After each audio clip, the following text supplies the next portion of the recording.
Thank you for watching. I would just like to share with you what happened during our test drive training using the Subaru Forester Hybrid.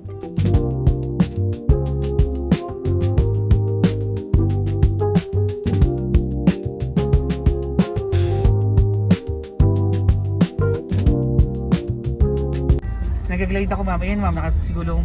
Yan, naka-glide ka lang, di ka Oh. nag-prepare. Yes ma'am, sina-charge ngayon ni gulong si battery natin.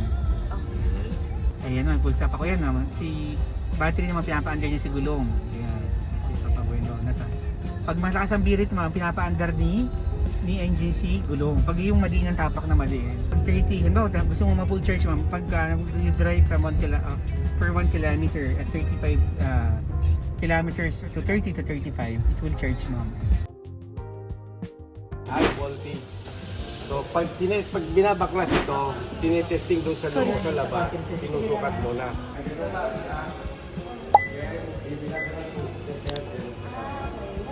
Since on nyo siya, ganun pa rin, press, and then apak yung brake.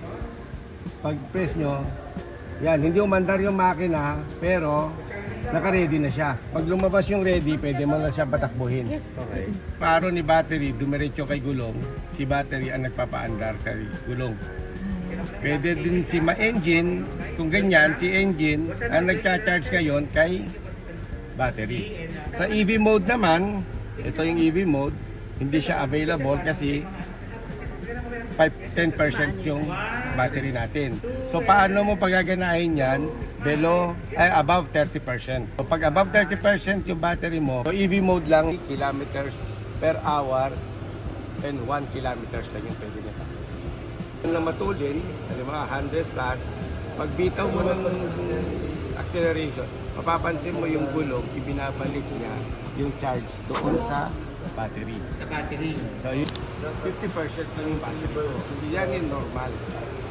Normal sa atin yun na hanggang hindi mo siya, pag tumatakbo ka, malayo na yung tinatakbo ko, bakit hindi na full charge? Pag tumatakbo ka hanggang 50%. Yung belt doon sa baba, water pump ang Kasi namamatay naman siya. namamatay. Hindi, yung makina pag nag-charge. Namamatay naman siya. Yung alin pag kailangan ng battery, yung charge. Parang charger niya. Wala nang alternative. Ito yung tinetesting ng pump. Kung mayroon pang Voltage. voltage Yung doon sa battery. high voltage battery. So tinatanggal to. Then tinetesting niya. Dito mo makukuha, 0 volt na siya. Pero yung battery storage mo may 30% pa. Ito is yun ang dito. Meron pa rin siyang battery. So yung battery na yan, sir, is gagamitin sa accessories. Sino nag-charge? Ito rin. Yung makina na rin. Ito rin. Sa natin. Dito pa rin. PCM yan. PCM pa rin. Kasi yung parang lumalabas na ngayon is yung MG1 mo, yun yung generator charging and starting, dadaan pa rin siya dito. Siya Sa mag-supply. PCM. Lahat kasi dadaan dito.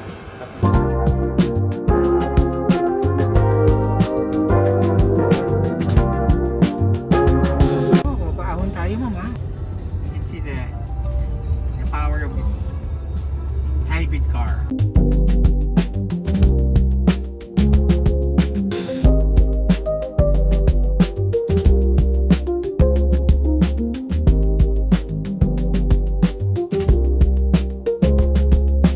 Dito talaga kami dumaan to feel the big difference of the old and new Forester. I can truly say that there's a big improvement in terms of handling and of course the body roll. Ang explanation dito ay dahil sa old Forester, body ang gumagalaw while this one suspension ang nag-a-adjust. Mas responsive na rin ang kanyang steering due to the dual pinion. And I'm very excited for you to test drive this all-new Forester kasi sobrang iba, sobrang gaan, and mas malaki siya.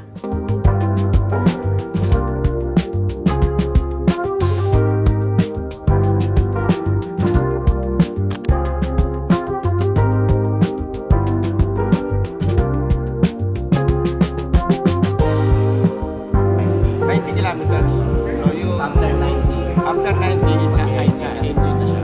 mag-start siya po sa. Pero mapapansin mo from 0 to 90 aandar yung makina kasi kailangan ni battery yung charge kay makina. Through idle lang.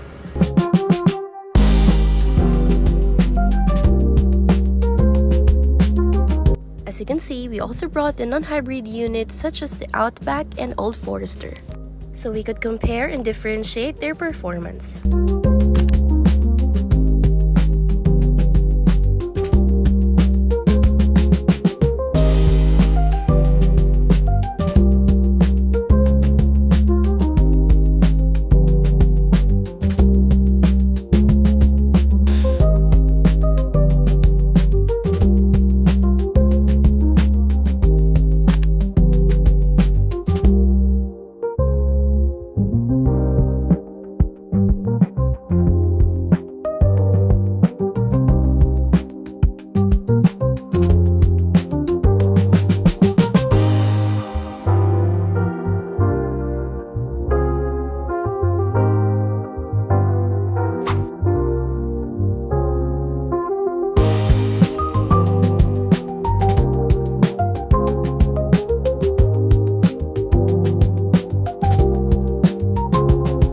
Easy ma'am, pag nakatapat-tapit, ito ma'am, easy. Down ma'am, yan.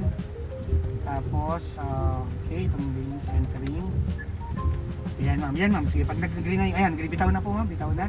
Alalay lang ma'am. Yan, alalay lang, tayo in the brake. Tignan nyo ma'am, kung isa na siyang gagalaw, antay yan, very good ma'am, makakuha mo na yan. Ayan, huwag niya lang hawakan ma'am, don't step, pero nakaganon lang, alalay lang po, baka hindi tumigil. Ayan, titigil na yun ma'am. Sabihin nga, kunyari si ma'am is nawala ng malay, na walang nabitawan na gano'n, it will stop on its own. And it will jolt ma'am first, mga twice, para magising siya. Kung wala pa din reaction, mangyari is, it will already. Ma'am, sir, maganda na sir, malapit na sir ha, konti na lang. Ayan, sir, malapit na sir, konti na lang boss, tigil na to sir.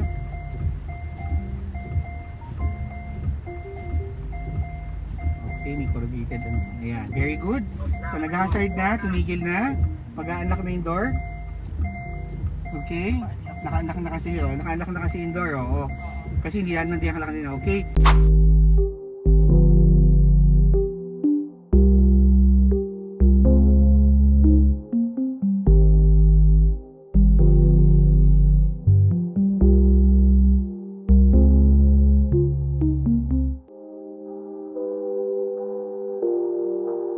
So that's it. I hope you enjoyed the glimpse of some of the features of the all-new Subaru Strong Hybrid. So if you want to know more, please don't hesitate to contact me. And see you guys at Subaru Pasig!